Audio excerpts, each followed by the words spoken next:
നമസ്കാരം. കേരളം കണ്ടുകൊണ്ടിരിക്കുന്നത് ഇപ്പോൾ ഒരു വിചിത്രമായ കാഴ്ചയാണ്. കഴിഞ്ഞ 48 മണിക്കൂറായി പുഷ്പൻ എന്ന ഓൺലൈൻ ഗ്രൂപ്പ് നിശ്ചലമായിരിക്കുന്നു.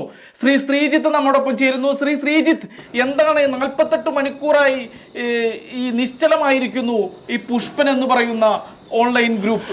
രാജേഷ് പറഞ്ഞത് വളരെ അധികം ശരിയാണ്. ഞാനിപ്പോൾ നിൽക്കുന്നത് മലപ്പുറം ജില്ലയിലെ പുഷ്പഗ്രാമം എന്ന് പറയുന്ന സ്ഥലത്താണ്. ഇവിടെയാണ് ഈ പുഷ്പൻ ഓൺലൈൻ മീഡിയയുടെ ഒരു ഓഫീസ് പ്രവർത്തിക്കുന്നത്. അപ്പോൾ ഇന്ന് രാവിലെ മുതൽ ഇവിടെ പുഷ്പന്മാരെ ആയിട്ടുള്ള ആരെയും കാണാനില്ല.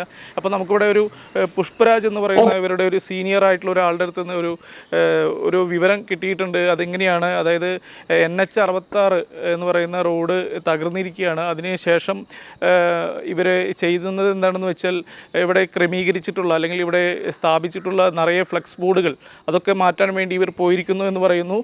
മറ്റു ചിലർ പോയിരിക്കുന്നത് സോഷ്യൽ മീഡിയയായ ഇൻസ്റ്റാഗ്രാം, ഫേസ്ബുക്ക് എന്നുള്ള സ്ഥലങ്ങളിലെല്ലാം തന്നെ ഇവർ റീൽസുകൾ അപ്ലോഡ് ചെയ്തിരുന്നു. അപ്പോൾ റീൽസുകൾ അപ്ലോഡ് ചെയ്തതെല്ലാം തന്നെ റിമൂവ് ചെയ്യാൻ വേണ്ടിയിട്ടാണ് ഇവർ പോയിരിക്കുന്നത്. അതിന് ഇവർ സഹായം തേടിയിരിക്കുന്നത് ഇവിടെയുള്ള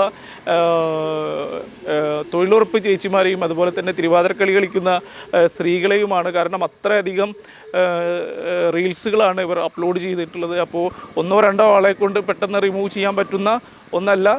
എന്തായാലും ശരി.